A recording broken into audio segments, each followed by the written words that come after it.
Saludos, camaradas. ¿Qué tal estáis? Espero que vaya todo bien, que vaya todo perfectamente. Muchos de vosotros me habéis escrito para que haga un vídeo acerca del estalinismo y a ver si existió realmente una ideología comunista estalinista.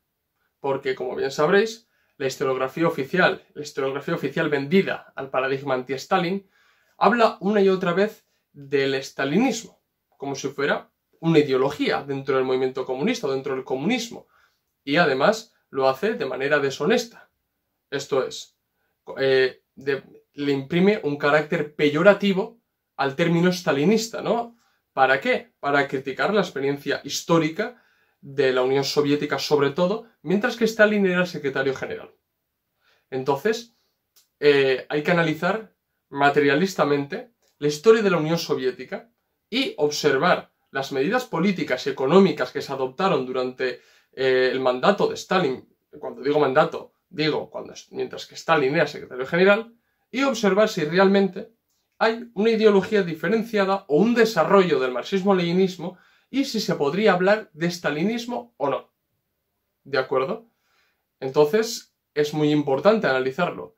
Además, sabiendo que aparte de la historiografía oficial, están, por ejemplo, los trotskistas, los que hablan una y otra vez del stalinismo. Hacen sus críticas acerca de la experiencia histórica soviética mientras que Stalin era secretario general y, por esta misma razón, los marxistas-leninistas tenemos que esclarecer a las masas trabajadoras que pueden simpatizar con el comunismo si realmente existió el stalinismo o es la creación de un hombre de paja por parte de los anticomunistas, trotskistas, anarquistas y demás para criticar y menospreciar la experiencia soviética mientras que Stalin era secretario general. Así que bueno, en este vídeo os voy a hablar acerca del stalinismo y vamos a llegar a la conclusión de si existió o no existió el stalinismo. Así que bueno, eso es lo que voy a tratar en este vídeo. Vamos con el vídeo. Esto es Red Planeta. Comenzamos.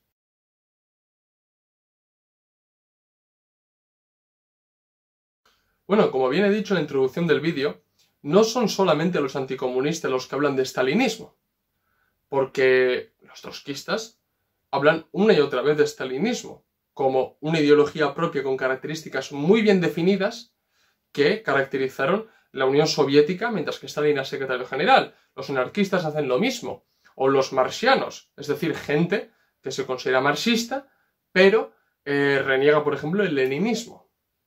Y, bueno, consideran, al igual que los trotskistas y anarquistas, socialdemócratas y demás, consideran el stalinismo como una revisión dogmática del marxismo, concretamente el marxismo-leninismo, ¿no? Pero nosotros, los marxistas-leninistas y los que reivindicamos a Stalin, tenemos que llegar a la conclusión de si existió realmente una ideología llamada stalinismo y qué características tiene si las tuviera. Así que bueno, lo primero, lo más fácil de todo es ir a las definiciones que podemos buscar en internet de stalinismo, ¿vale? Yo os traigo unas definiciones de Oxford Languages y otro de la RAE, la Real Academia Española. Primero vamos con la definición que nos aporta Oxford, ¿de acuerdo? Hay dos. Voy con la primera. Ideología política propugnada por Stalin y sus seguidores, considerada por él como continuación del leninismo. Vale. Primero, no sé quién de Oxford habrá escrito esta definición, pero es falsa. Por una sencilla razón, porque dice, considerada por él como continuación del leninismo. ¿Dónde escribió Stalin que él aportó algo teórico al marxismo-leninismo y que además es la continuación del leninismo? ¿Dónde? Es que no lo va a encontrar, no lo vamos a encontrar, porque Stalin jamás habló de stalinismo. Nunca. Sí habló de marxismo-leninismo, eso lo voy a tratar más adelante, pero nunca habló de stalinismo. O sea, ¿cómo puede considerar él como una continuación del leninismo cuando él nunca aportó ninguna novedad teórica? Stalin, si por algo se caracteriza, es que fue pragmático. Es que su legado es más práctico que teórico. Aunque bueno, defendió el marxismo-leninismo teóricamente frente a las distintas revisiones que había o distintos opositores y desviaciones que hubo dentro del partido. Pero él no desarrolló ninguna teoría. Él era marxista-leninista. Stalin no era stalinista. Eso es un error. O sea, y además que me gustaría que esta persona de Oxford me dijera, mira, aquí Stalin dice que el stalinismo es la continuación del leninismo. No se va a encontrar, es que no hay por ningún lado, no existe, es falso. ¿De acuerdo? Y, a su vez, dice que es ideología política propugnada por Stalin. Es que Stalin, si algo propugnó, fue el marxismo-leninismo. Hay dos obras de Stalin, Fundamentos del leninismo y Cuestiones del leninismo, que él explica muy bien, o sintetiza, mejor dicho, lo que es el leninismo y además lo entiende como una continuación, o mejor dicho, una adaptación del marxismo a la época imperialista de las revoluciones proletarias. Pero él no propugna ninguna ideología política.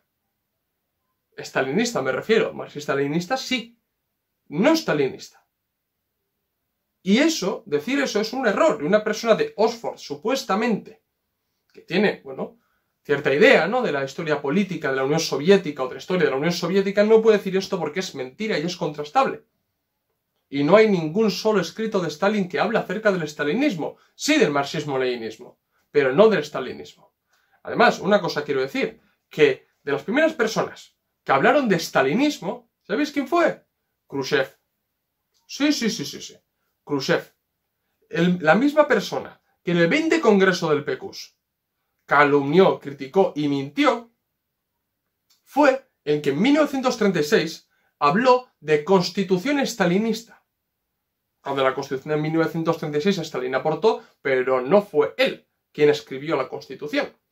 Khrushchev se referiría, bueno, uno del el sumum del mandato de Stalin, no sé a lo que se quería referir con constitución stalinista, pero fue él.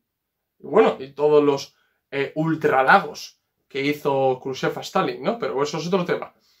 Pero sí, fue él de los primeros que habló de stalinismo. Karl Radek, otro opositor que fue enjuiciado en el segundo juicio de Moscú, también habló de stalinismo. Pero Stalin no. Stalin no habló nunca de stalinismo. Es que es un error. Y la siguiente definición que nos aporta Oxford es la siguiente.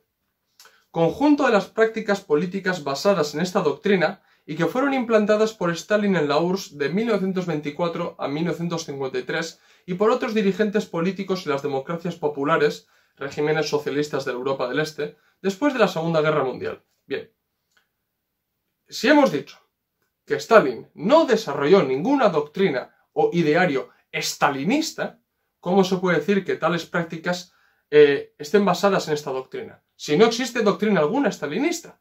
Eso es un error. Se parte ya de un error. Es que es muy fácil, además, de buscarlo y de contrastarlo. Cualquiera puede buscarlo.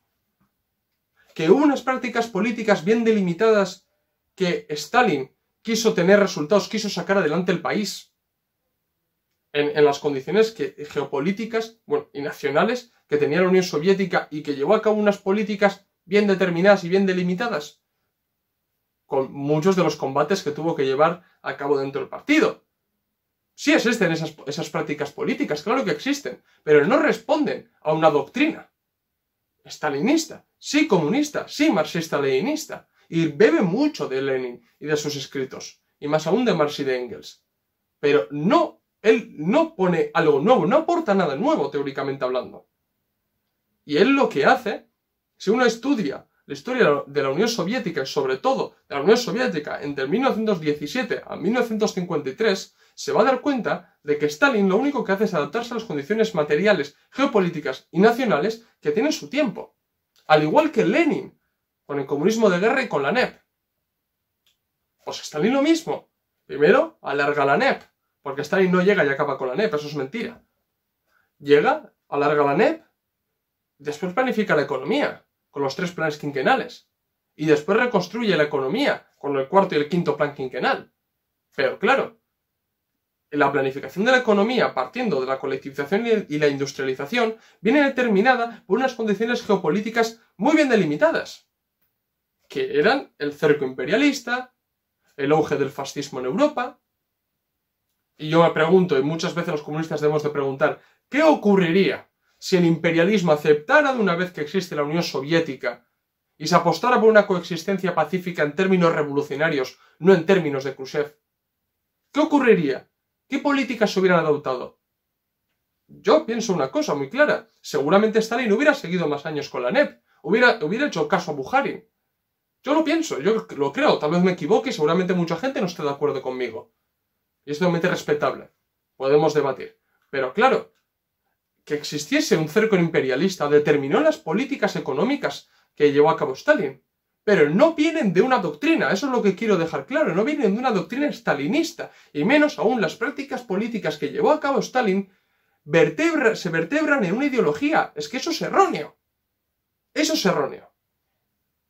Y bueno, vamos por ejemplo con la definición que nos da la RAE. La primera definición. Régimen comunista totalitario impuesto por Stalin en la Unión Soviética en el siglo XX. Segunda definición. Ideología o actitud política inspirada en los principios del estalinismo. Bueno, si uno lee la definición de la RAE no le va a quedar muy claro lo que es el estalinismo, ni cuáles son las prácticas políticas, ni qué es lo que puede diferenciar al leninismo del estalinismo. No queda muy claro. Ahora bien, comunista totalitario, impuesto por Stalin, etc, etc. Bien. Primero, la definición es falsa por varias razones. La Unión Soviética nunca fue comunista. Nunca. Nunca, bueno, ningún país no ha sido comunista. Y ahora que vengan liberales riéndose, a ver qué es lo que opinan ellos con la acumulación originaria capitalista, qué es lo que opinan del capitalismo siglos atrás, y nos dirán que no es verdadero capitalismo, pero luego se ríen cuando los comunistas decimos que la Unión Soviética no fue comunista. Bueno, pues eso. No fue imperial, no fue comunista. Eso hay que dejarlo claro. Entonces, régimen comunista totalitario se cae. Y luego estamos siempre con el cliché de totalitario. ¿Totalitario para quién? ¿Para quién totalitario? Es que eso es lo importante, perdón. ¿Totalitario para quién? ¿Para la burguesía? Sí. ¿Para la burguesía? Sí. ¿Para los contrarrevolucionarios? También. ¿Para los kulaks? Claro que sí. ¿Para el pueblo trabajador? No. Y no hay nada más que leer los testimonios de personas que se fueron a la Unión Soviética durante el mandato de Stalin. O, por ejemplo, las personas negras de Estados Unidos que se fueron a la Unión Soviética, a ver qué es lo que opinan de la Unión Soviética, ¿no? Y de toda la vida que estaba en la Unión Soviética, que se cometieron errores, sí. Y luego vamos a hablar más adelante de los errores y de algunas fallas que tuvo, porque no fue perfecto. Si no fue perfecto, todavía seguiría existiendo la Unión Soviética y no habría existido un Khrushchev, un Gorbachev, etcétera, etcétera. No fue perfecto la experiencia de la Unión Soviética, pero no se puede realmente empezar totalitario, tal. ¿No son totalitarios los regímenes capitalistas actuales? ¿No lo son? No, tenemos libertad. ¿Libertad para qué? ¿De consumir? ¿Ocio? ¿Eso es libertad? No empezar con este debate, pero pensar un poco. Porque claro, parece que libertad... No, es que no podía haber alternativas políticas. ¿Qué alternativa política existe en el capitalismo que no sea capitalismo? Más capitalismo, o capitalismo amable o progre, o capitalismo puro y duro. O más libertad empresarial. Punto final. Es que no hay más. No hay una alternativa revolucionaria y no lo va a haber y no lo pueden dejar. Es que sería estúpido, es de ser estúpidos, de permitir realmente una alternativa política que acabe con tu status quo. Es que no se va a permitir. Y no se ha permitido, no se va a permitir. Ni se permitirá. Bien. Claro. En cuanto al totalitarismo, que he recogido una cita, ¿de acuerdo?, de la CIA, que lo escribió en el momento de morir Stalin, es decir, en 1953. Y me hace gracia porque poca gente conoce esta cita, o bueno, no se han parado a leer lo que opinaban organismos extranjeros acerca de la URSS de Stalin, ¿vale?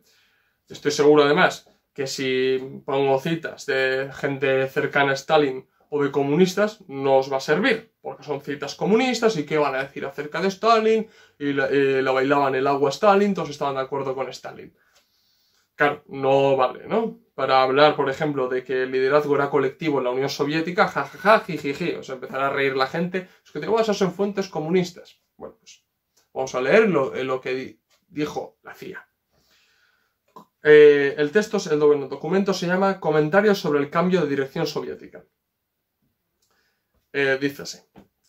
Incluso en la época de Stalin había un liderazgo colectivo. Se exagera la idea occidental de un dictador dentro del sistema comunista. Los malentendidos sobre este tema son causados por la falta de comprensión de la verdadera naturaleza y organización de la estructura de poder comunista.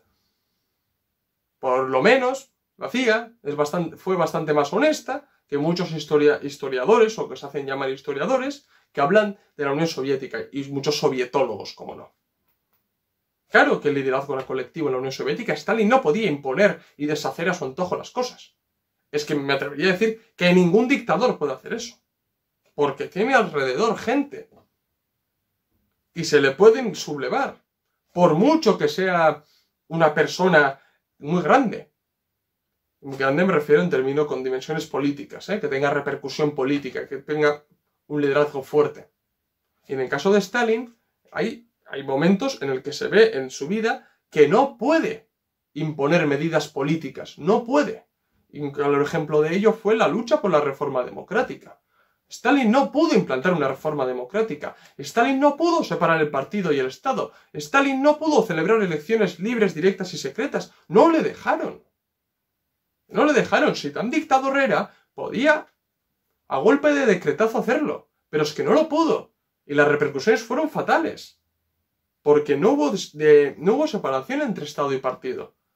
Y eso no hizo otra cosa que enquistar la burocracia dentro del partido, porque la burocracia, luego hablaré de ella, pero ya adelanto que la burocracia existía desde Lenin. Trotsky hablaba de burocracia, pero él mismo participaba en esa burocracia. Claro que había una burocracia, pero había que eliminarla. Y la reforma democrática de Stalin, como bien indicó Stalin, era un ataque frontal contra la burocracia. Y por eso mismo quiso aplicarla. Claro. La gente desconoce la reforma democrática y me acuerdo que cuando subí el vídeo, Stalin demócrata, ¿quién está diciendo eso? Stalin no era un demócrata, al menos en los términos que vosotros entendéis de demócrata. ¿Quién es demócrata? Los presidentes de ahora son demócratas. Pedro Sánchez es un demócrata.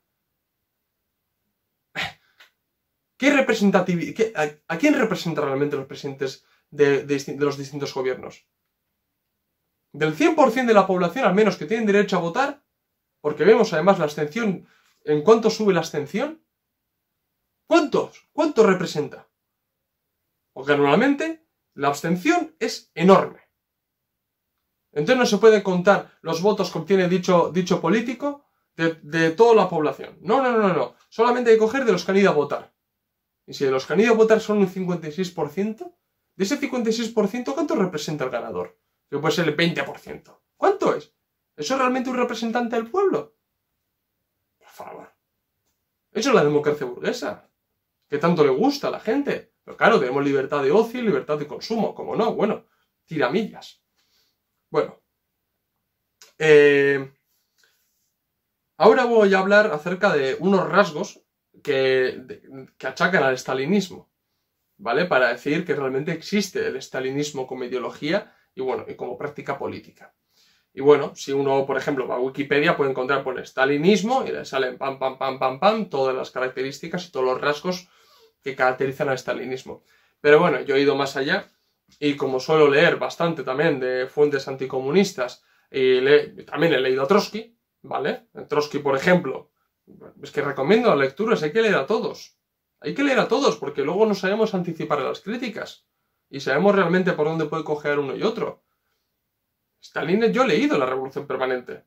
He leído el programa de transición. He leído La Revolución Derrotada. Las he leído. Traicionada, perdón. Las he leído.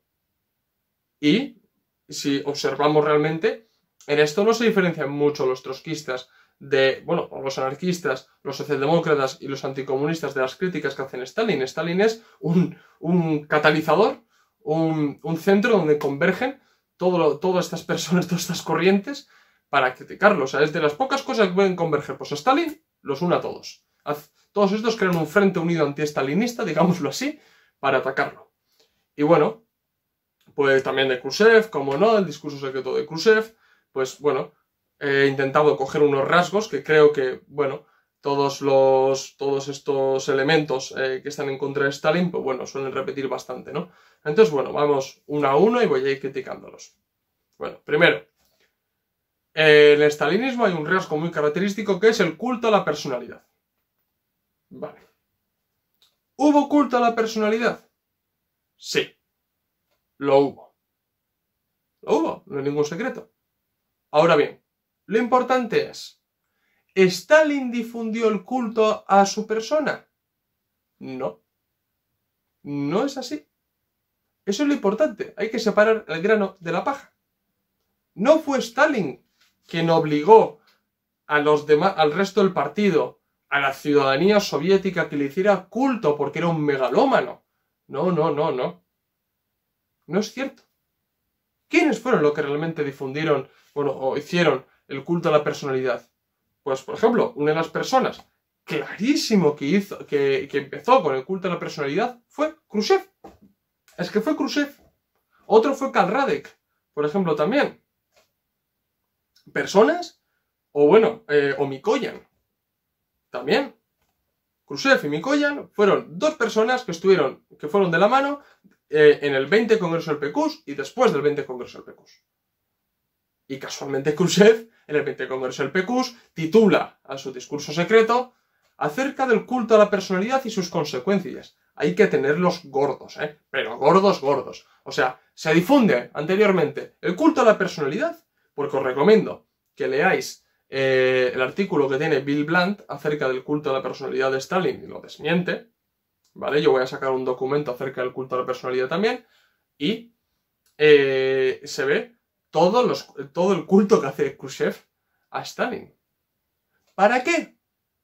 Para que realmente se demuestre que sí existió un culto a la personalidad y posteriormente achacar al partido que a Stalin se le hizo culto. O sea, creó unos hechos para luego achacar al resto del partido. Eso es lo que hizo Khrushchev. Entonces, aquí lo importante es lo que he dicho. ¿Hubo culto a la personalidad? Sí hubo culto a la personalidad. Pero no fue Stalin quien lo difundió. Y de Stalin podéis encontrar numerosas citas de Stalin, pero numerosas. Se puede hacer hasta un librillo de críticas de Stalin hacia las personas que le hacían culto, lo consideraba contrarrevolucionario. Porque se engrandecía su persona. Y él sabía perfectamente que cometió errores, como por ejemplo la gran derrota que sufrió con la reforma democrática. Recomiendo el vídeo que tengo en el canal acerca de la reforma democrática. Y entonces, ¿qué es lo que iba a pasar? Sabía perfectamente que si se le endiosaba, después era muy fácil quitarlo de saltar. Con cosas como, es que se le hizo culto. Y Khrushchev fue por ahí. Y así tituló su discurso. Entonces, para dejarlo claro, ¿hubo culto? Sí. ¿Lo fomentó Stalin? No. Eso es lo que hay que dejar claro. ¿Vale? Otro de los rasgos que he podido ver que a la gente achaca al stalinismo es pues el supuesto autoritarismo, ya hemos leído antes, ¿no? Y que era un régimen dictatorial, ¿no? Y que los demás seguidores de Stalin también si quieren imponer un régimen comunista, socialista, digámoslo bien, sería un régimen dictatorial. Bien. Las personas que hacen esta crítica muestran que no comprenden varios conceptos. Primero, siempre va a haber una dictadura. Siempre. Eso ya lo hablaron Marx y Engels. Siempre que haya Estado, siempre que haya clases sociales, habrá una dictadura. Eso es así. Pero cuando Marx y Engels hablan de la dictadura del proletariado, no existían dictaduras como las que se han conocido en el siglo XX. No, existían monarquías absolutistas, monarquías constitucionales, repúblicas democrático-burguesas, etc., pero no existían dictaduras como pudieron ser la de Mussolini o la de Hitler. No existían. Eso ha sido posteriormente y eso es la definición de dictadura que ha asimilado. ¿Vale?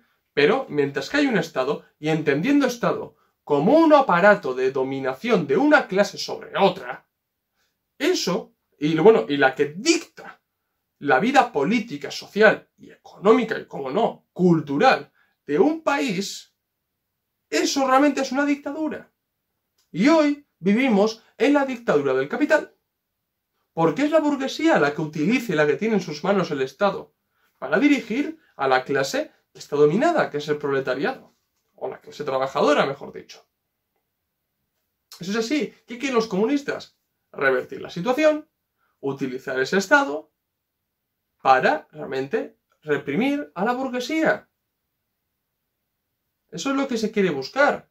Ahora bien, los marxistas-leninistas no defienden el Estado per se, y ya dedico un vídeo a ese tema. Los comunistas defendemos la extinción del Estado, ¿vale? O sea, tampoco hay que hacer un tótem del Estado, o sea, tampoco hay que ponerlo en un altar. El Estado es un aparato que hay que utilizarlo. Porque tampoco estamos de acuerdo con los anarquistas que hay que destrozar el Estado burgués. Sí, hay que construir el Estado proletario y soviético, con las bases soviéticas, como no, para realmente acabar con la clase burguesa. Y una vez acabada con la clase burguesa, aplicarse la negación de la negación. Es decir, que el proletariado se extinga como clase y extinga el Estado, el partido, etc., etc. Pero, mientras tanto, siempre habrá una dictadura. O dictadura del capital o dictadura del proletariado.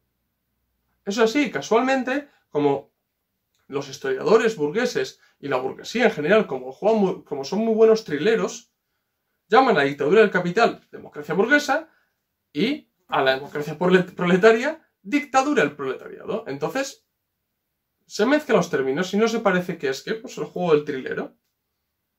Y así se engaña a la gente. Y luego la gente se pensará que es libre pensador, Eso no es así. Bien. A su vez, no se conoce o no se sabe, o la gente no quiere saber, que hubo un liderazgo colectivo en la Unión Soviética. O sea, Stalin no mandaba por encima del Comité Central y mucho menos por encima del Congreso. Stalin, como fue en el Congreso que se hizo, si no recuerdo mal, en 1934, no me acuerdo el número del Congreso, ahora mismo, no lo tengo apuntado además, pero ahí Stalin se tuvo que someter a votación y le ganó Kirov. Y luego Kirov renunció y siguió Stalin en el cargo. Pero ¿qué clase de dictador se somete a una votación para poder ser elegido? ¿No? O sea, ahí mandaba, el Congreso era la instancia superior y donde se tomaban realmente las decisiones. No Stalin. ¿Stalin tenía mucha influencia dentro del Comité Central y más concretamente dentro del Politburó? Claro que sí. Claro que sí. Stalin era un cuadro muy importante, con una trayectoria política muy importante. Muy, muy importante, pero como en los primeros años, como podía ser Trotsky, o Lenin, o Yakov Sveldrov en su día. Porque eran cuadros importantes, nadie puede negarlo. Y luego con los años Stalin se afianzó. Claro que sí. Y llevó a cabo una lucha política interna dentro del partido. Pero eso no significa que mandara él y que hiciera lo que quisiera. Ya os he dicho, la reforma democrática quería implantar las elecciones abiertas, directas y secretas. Todo eso no lo pudo implantar. Si fuera un dictador, lo hubiera implantado y ya está. Y ahí se ve, si uno lee, por ejemplo, el informe el documento, la pequeña investigación de Grover Foule, que se llama Stalin, la lucha por la reforma democrática, o más aún, de Yuri Zhukov, otro Stalin, que es brutal ese libro. Se ve ahí todo el desarrollo de la lucha que lleva a cabo Stalin y la impotencia que desarrolla Stalin al no poder implantar la lucha por la reforma democrática, porque él lo prometió. Entonces, es ahí que él no podía mandar por encima del Comité Central y mucho menos por encima del Congreso. Luego, dictatorial y autoritario, ¿para quién? Es lo que he dicho antes, es que no es lo mismo que la mayoría imponga a la minoría una vida política, económica y social, que la minoría imponga a la mayoría una vida política y social. Es que no es lo mismo. Para nada. Lo realmente anormal es que una minoría imponga qué hacer a la mayoría. Y me dirán, pero en la Unión Soviética había una burocratización, por ende una minoría imponía a la mayoría. Claro que había una burocratización, se lo he dicho antes, y eso viene porque no se separó el partido del Estado, porque existía realmente desde la teoría del partido nuevo tipo de vanguardia, hay unos elementos conscientes que lideran la revolución. Y toman el poder, se confirma el gobierno soviético. Y lógicamente hay una desligazón entre el pueblo trabajador y los gobernantes. ¿Qué es lo que ocurre? Que, bueno, a través de los soviets, a través del partido, lo que se tiene que hacer realmente es que eso se minimice. Bueno, por circunstancias que tuvieron, mejor dicho, la Rusia soviética, como fue la guerra civil, en el que el gobierno soviético tenía que funcionar como un Estado mayor para ganar la guerra, de ahí políticas tan restrictivas como fue el comunismo de guerra, o después de la guerra, por ejemplo, con la NEP, que fue un intento de reconciliación, aunque bueno, también hubo errores como fueron la creación de los NEPmens, los hombres de la NEP, ¿no? Los nuevos ricos, ¿no? Y bueno, pero se intentó, y luego, por ejemplo, otra vez, cuando se intentó llevar a cabo, se llevó a cabo la planificación económica partiendo de la colectivización y la industrialización, pues bueno, también hubo una separación, sí, pero ¿qué es lo que había que hacer realmente? Lo que había que aprobar era una reforma democrática, no en los términos, porque estoy hablando mucho de reforma democrática, igual no habéis visto el vídeo, no estoy hablando de reforma democrática en términos occidentales, en términos verdaderamente democráticos. ¿En qué? Pues que se celebraran elecciones libres, directas y secretas, ¿vale? Para que los mejores elementos de la sociedad, de la clase trabajadora, puedan optar a puestos importantes dentro de los soviets regionales, provinciales, en los soviets de las distintas repúblicas autónomas o de las repúblicas socialistas soviéticas.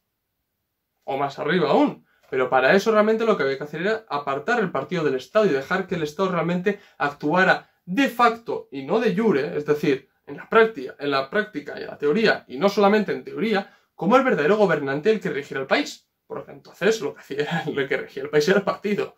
Entonces, ¿qué es lo que ocurría? Que la maniobrabilidad política de los políticos venía determinado lo que decía el partido. Y los políticos me refiero a la gente que estaba en el Estado.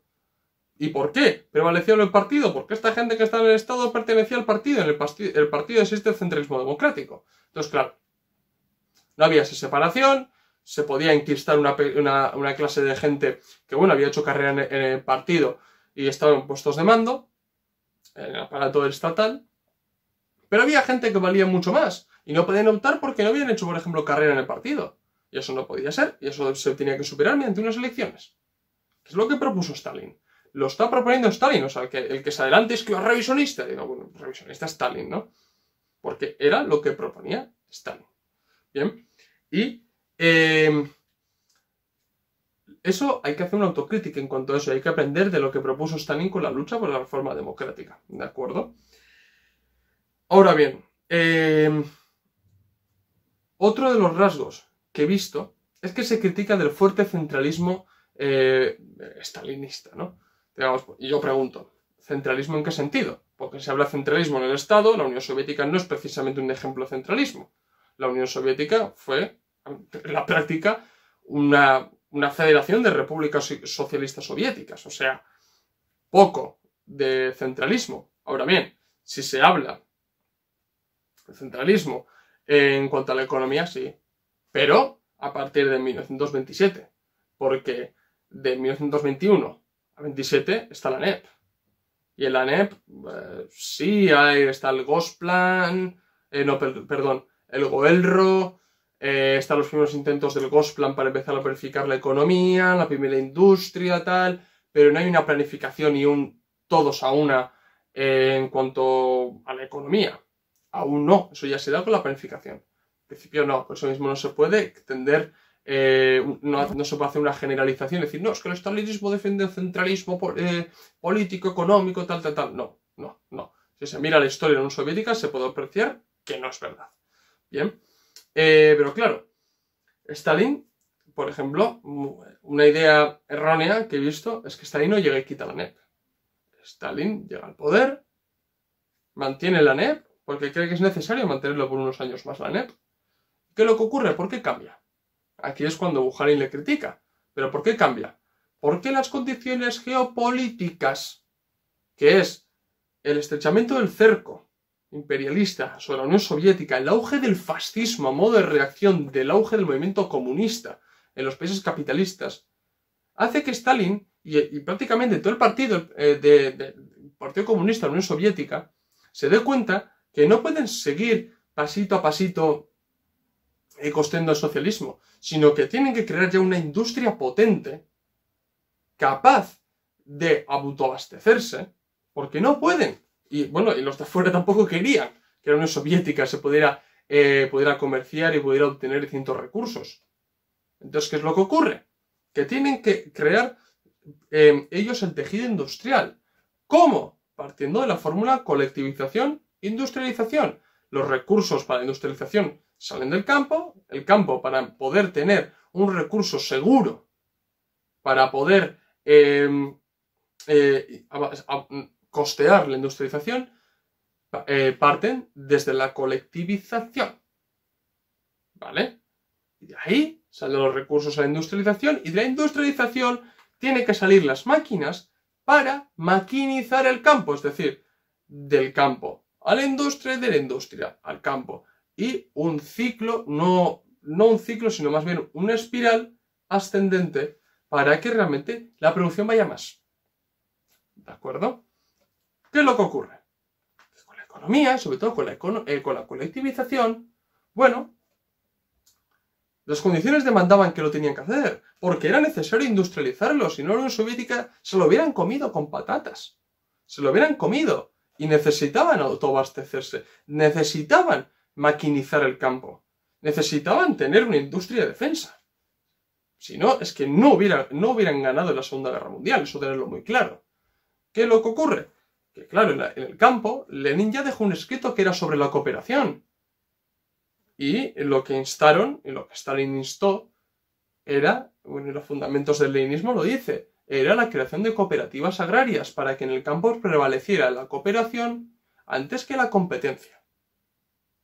Y se crearon las cooperativas agrarias, los koljoses, pero también se crearon sovjoses, que eran granjas estatales.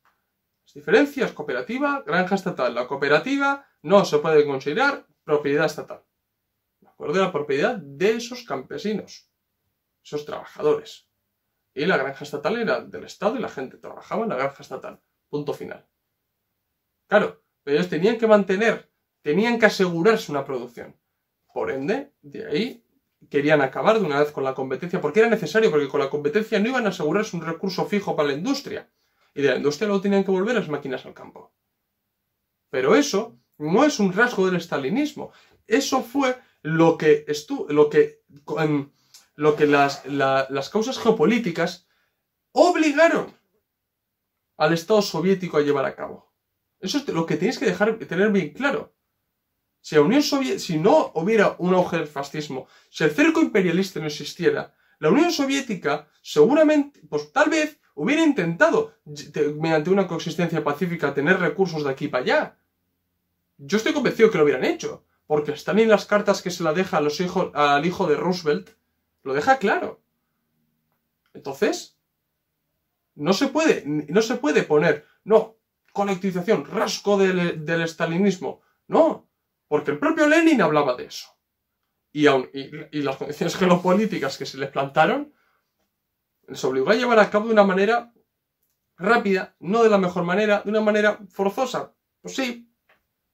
Y una cosa digo, sé que me van a salir con el discurso de que leyó Stalin en 33, si no me acuerdo era no se puede tener vértigo o... Bueno, seguramente alguno me lo pondrá. Pero una cosa digo, hay que diferenciar los discursos de realmente los análisis teóricos que se hacen. Porque un discurso va dirigido a alentar a las masas, va dirigido a motivar a las masas, y un análisis realmente es un análisis real. Entonces, ¿vale? Porque los análisis en los discursos se puede pecar de populismo, de demagogia. A todos les pasa, a todos. A todos les pasa y nos pasa. Pero bueno, pues lo mismo prefiero ir a los análisis teóricos. Y bueno, esa es un poco la historia de la economía de Stalin y de stalinismo, pero viene terminada por la existencia del cerco imperialista, no porque Stalin quiera y no. Y mi ideología es así, y la continuación del leninismo se va a basar en esto, no. No. Simplemente fue determinado por las condiciones materiales que tenía en esos años. ¿De acuerdo? Luego, otra de las cosas que suelo leer mucho, cero propiedad privada. No es cierto. En la Unión Soviética había propiedad privada.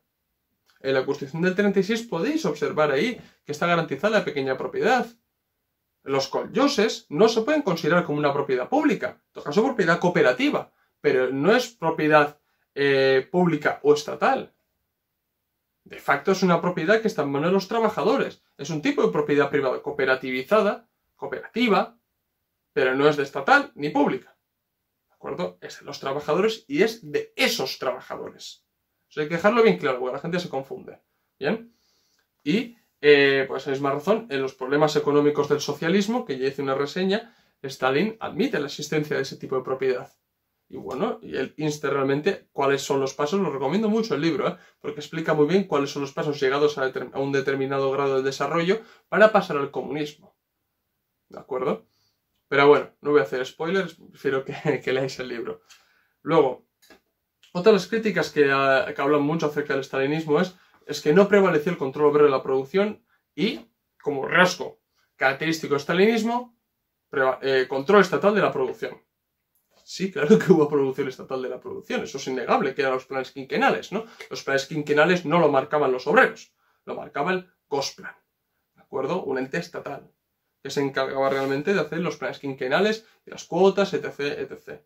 Bien, pero claro, lo que hay que entender es por qué se hace eso. Por las condiciones materiales que tiene Rusia. Rusia estaba económicamente mal. Había que recuperar de ahí la NEP.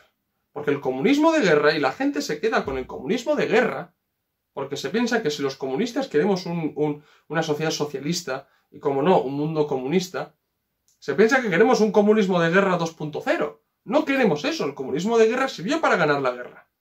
Punto. Pero nosotros no queremos aplicar un comunismo de guerra. Queremos realmente aplicar el socialismo, edificar el socialismo, de la mejor manera posible, y a poder ser con las mejores condiciones geopolíticas posibles. ¿De acuerdo? Bien. En este sentido, la edificación, mejor dicho, la dirección de la economía, de primeras, no puede ir desde ya bajo el control obrero. ¿Tiene que ser un lema y tiene que estar ahí, esa meta? Claro que sí, pero no puede ser ya. El control obrero de la producción tiene que venir una vez que se desarrolle, llegue a un momento importante, a un grado determinado, bastante alto, de las fuerzas productivas y de la edificación del socialismo. Cuando realmente no existe un peligro de que se vaya a desmantelar ese socialismo. Y sí existe el peligro, porque esta tesis era la de Brezhnev, que ya no existía el peligro a volver al capitalismo, y lo dijo en medio de la Guerra Fría. ¿Qué pasó? Para atrás, que se fueron, ¿no? Con la descentralización, etc., etc., la reforma Kosygin y demás. Pero claro, lo que hay que entender es que el control obrero de la producción es decir, que los productores sean verdaderamente los dueños de las mercancías, de las producciones que se realizan. Eso tiene que ir paso a paso. Primeramente, si la economía va bajo la dirección del Estado y bajo los planes que se realizan, se puede edificar el socialismo y se pueden crear las condiciones materiales para poder llegar a un control obrero de la producción. Pero no puede ser de primeras, y esto Lenin ya lo discutió en la oposición obrera, como que estaba Kollontai, por ejemplo. Entonces, posteriormente, se tiene que realizar una vez edificado el socialismo y cuando el socialismo está en una fase bastante avanzada. ¿Por qué? Porque luego viene el comunismo, y para llegar al comunismo los productores sí tienen que ser realmente los dueños de la producción, los que controlen la producción, y Marx ya hablaba de control obrero de la producción. Y no hablaba tanto del control estatal de la producción, sino que el control obrero. Pero eso tiene que ir en su fase, es decir, cada momento político demanda una política concreta. Y en el momento político en el que estaba la Unión Soviética, le mandaba el control estatal de la economía. Porque existía el cerco imperialista, porque existían bloques clandestinos que querían quitar de en medio todo lo que se estaba realizando. Porque había un auge del fascismo en Europa, o en los países capitalistas en general. En ese sentido, no se podía pasar al control obrero de la producción. De ahí que, por ejemplo, Lenin luchara fuertemente por la existencia de los sindicatos de una manera independiente, no como proponía Trotsky, que estuvieran bajo el partido. Por eso los sindicatos estaban ahí. También están los soviets, pero sobre todo los sindicatos de la Unión Soviética tenían que estar ahí, tenían que trabajar, tenían que profesionalizarse para en un día ser los gestores, los verdaderos dueños, los productores directos de la producción, el control obrero de la producción. Así que no es una característica esencial del estalinismo, es que ni siquiera me atrevería a decir del marxismo-leninismo. Es la medida política que tuvieron que adoptar en las condiciones materiales que se les presentó a ellos. Pero sí, yo sí creo que hay que hacer una autocrítica y darle un par de vueltas al control obrero de la producción, porque muchas veces se confunde con el control estatal de la producción. En una fase de control estatal de la producción, pero a las puertas, digámoslo así, del comunismo, tiene que prevalecer el control obrero de la producción. Y mientras en toda esa transición, los obreros tienen que ir experimentándose sobre cómo se dirige la producción. Y para ello, separación de partido del Estado. Imprescindible. ¿Cómo no? Uno de los rasgos característicos que he leído del estalinismo es la represión. Claro, aquí se obvia que existían bloques clandestinos. Para esta gente no existieron ningún bloque clandestino. Fue Stalin que se volvió loco y veía, no sé, enemigos por todas partes, ¿no? Yo lo he dicho muchas veces en la presentación de mi libro. La gente presenta historia de la Unión Soviética y de Stalin concretamente como si fuera una especie de juego de tronos soviético, que no fue así, ¿vale? Y obvian todas estas cuestiones. Aún más, obvian por qué se crean las troicas. ¿Por qué el NKVD de Yezhov practicó auténticos barbaridades dentro del partido y en los comités regionales? ¿Qué es lo que hicieron los primeros secretarios regionales? Eso lo dejamos de lado, ¿verdad? Lo dejamos de lado. ¿Qué son las confesiones de Yezhov, de Frinovsky y de compañía? ¿Qué son esas confesiones? Nada, ¿no? Claro, las represiones y qué hubiera hecho cualquier Estado. Ya no estoy hablando socialista. ¿Qué hubiera hecho cualquier Estado con la existencia de unos bloques clandestinos que estaban pensando derrocar por la fuerza, por la vía armada y practicando la vía del terror individual, es decir, terrorismo, para quitar de en medio a Stalin, a Kirov, que a Kirov se lo quitaron, a Molotov, etc., etc. ¿Qué hubiera hecho cualquier Estado? ¿Reprimirlos? Claro que sí. ¿Y por qué vienen las troicas? ¿Cuál es el contexto que se da en la lucha por la reforma democrática y las elecciones? ¿Qué es lo que hubiera pasado si las elecciones se hubieran implantado, las elecciones que quería Stalin? Pues a muchos primeros secretarios y secretarios regionales se les hubiera acabado el chollo. A todos se les hubiera acabado el chollo. ¿Por qué? Porque estaban ahí porque eran militantes del partido y no tanto porque eran directores o porque sabían de las cosas, sino porque eran militantes del partido. Y en unas elecciones el pueblo trabajador hubiera dicho, no, tú no vales, fuera de aquí. Y si un error muy grave cometió Stalin, en mi opinión, fue aprobar las troicas. Pero ¿qué hubiera hecho Stalin si realmente se le presentó a él una realidad que fue, hay complots masivos, enemigos del pueblo, y nada más que leer otro Stalin de Yuri Zhukov para ver todo lo que le insistían, todos los primeros secretarios que había enemigos del pueblo por doquier? Luego, claro, se descubrió lo que había con Tukhachevsky y demás compañías, también se lo creyó y aprobó las troicas. Pero el propio Yuri Zhukov dice que no fue tan exagerado eso que habían enemigos del pueblo. Era un mantra que se habían creado los primeros secretarios para que no se les acabara el chollo y no se realizaran las elecciones. Y es que no se realizaron. Entonces, obviar todo eso y hablar de, no, es que el estalinismo tiene característica la represión. Es una barbaridad. Porque Lenin fue el que aprobó, por ejemplo, el decreto del terror rojo. Y Trotsky estaba ahí también. O sea, y eso sí fue realmente un terror rojo. Y no los términos que hablan los capitalistas, sino realmente tomado el poder, consolidar el poder contra los contrarrevolucionarios. Que hubo una reacción blanca muy dura con ayuda del imperialismo, como no. Claro, ahí callamos. Bien. Como no, socialismo en un país. No me quiero extender mucho con el socialismo en un país porque ya le he dedicado un vídeo y en mi siguiente libro hablaré del socialismo en un país.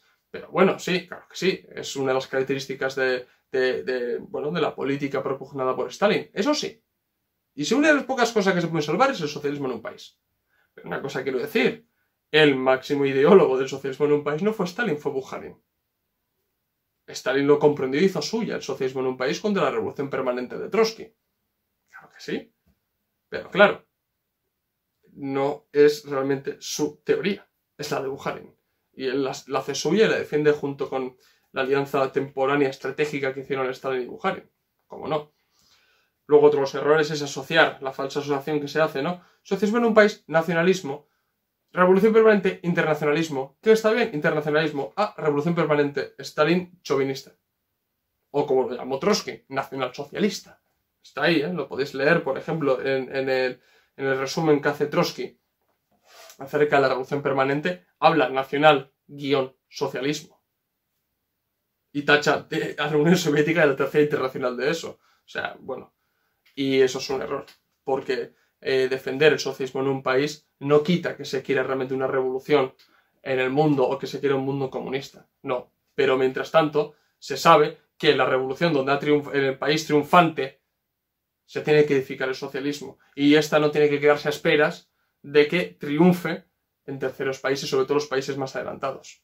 No. En cambio, con trotskistas se le pregunta, bien, revolución en el resto de los países, revolución en el mundo, de acuerdo.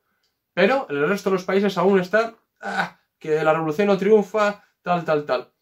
Y en el país que ha triunfado, ¿qué se hace? ¿Se espera? ¿Nos quedamos de brazos cruzados a ver si ganan ya la guerra? ¿O mandamos directamente nuestras tropas también para sacrificar nuestro país y todavía agudizar más o empeorar la situación económica y política del país triunfante? Porque en el país que triunfa realmente las cosas económicamente y políticamente no es que vaya muy bien. Luego hay que construir el país nuevamente. ¿Y qué vamos a hacer? ¿Que vayan a otros países? ¿El ejército rojo? ¿Para que se dé revolución? No, ¿verdad? Y los trotskistas, claro, no pueden responder qué hacer mientras tanto. Y si leemos a Trotsky, que repito, yo lo he leído, no da una solución. Todo el rato es no, terceros países, no, los proletarios de los países capitalistas saldrán en ayuda de la Rusia soviética. No salieron en ayuda. Ya está. Entonces, así, pequeño resumen. ¿Existió el estalinismo? No. ¿Qué es lo que hay que quedarse con toda la chapa que os he soltado? Que muchas de las políticas que adopta Stalin durante su mandato vienen determinadas por las condiciones materiales que se le presentan. Eso es con lo que hay que quedarse. Porque si no hubiera existido el cerco imperialista, si no se hubiera dado auge del fascismo, pues tal vez la NEP hubiera durado más años. La colectivización no se hubiera hecho así. Se hubiera hecho de manera más calmada. Seguramente se hubiera hecho. Y se hubiera hecho, yo estoy convencido. Pero no de la manera tan rápida y forzosa que se hizo. Se hubiera seguido al pie de la letra el programa sobre la cooperación o el documento sobre la cooperación de Lenin. Estoy segurísimo, además.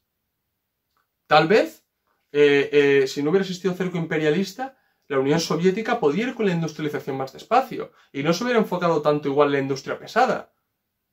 ¿Quién lo sabe? Seguramente, pues tal vez sí, pero tal vez no. Porque si hubiera habido un trato de respeto entre el resto de estados, si existe la dialéctica de estados, lo sé. Pero si se hubiera minimizado esa contradicción entre estados y podría obtener recursos de aquí y de allá, bueno, quién lo sabe. Las cosas seguramente no se hubieran hecho tan rápidamente como lo hizo, porque rápidamente se hizo. A la Unión Soviética el desarrollo económico que hubo hasta la Segunda Guerra Mundial. ¿Fue necesario? Sí, fue necesario. Pero bueno, eso con lo que hay que quedarse es que las condiciones materiales de aquella época determinaron unas políticas concretas. Cada situación política demanda una política económica concreta. Y eso lo demostró Stalin. ¿De acuerdo? Además, ¿cuál es la razón de hablar de stalinismo? La razón de hablar de stalinismo, además en términos peyorativos, que es como lo hacen los trotskistas, los anarquistas, los socialdemócratas, en general los anticomunistas, es desprestigiar toda la experiencia histórica que hubo en la Unión Soviética en aquellos años. Y hablar de autoritarismo, hablar de dictadura, hablar de represión, hablar de culto a la personalidad, para realmente no tener en cuenta todos los aciertos que se hicieron, no entender que Stalin supo leer muy bien las condiciones materiales y actuó dialécticamente. Eso es lo que se esconde detrás de hablar stalinismo. Que luego muchos países, sobre todo en las repúblicas populares, en vez de entender realmente las condiciones materiales que tenían en sus países, quisieron hacer un copia y pega de lo que hizo Stalin. Sí. ¿Pero eso los convierte en stalinistas? No, porque el stalinismo no existe. Stalin habló de marxismo-leninismo, y si algo desarrolló fue el marxismo-leninismo, porque fue Stalin quien puso marxismo-leninismo, y fue Stalin quien defendió que el leninismo era la adaptación del marxismo a la época imperialista de las revoluciones proletarias. Se lo deja bien claro en los fundamentos del leninismo. No tiene fundamentos del stalinismo, fundamentos del leninismo. Y luego gente, historiadores sobre todo, con muy mala baba, han hablado de stalinismo. Así que bueno, creo que todo este embrollo y todos los minutos que llevo hablando, creo que, bueno, la gente se puede hacer una idea de por qué no existe el stalinismo y por qué hay que hablar realmente de marxismo-leninismo. Y Stalin fue un marxista-leninista y fue un gran marxista-leninista. Y sobre todo, fue un buen estadista. Eso es con lo que hay que quedarse, porque supo analizar todos los contextos que se le dio. Había que empezar con la industria, mantengo la NEP.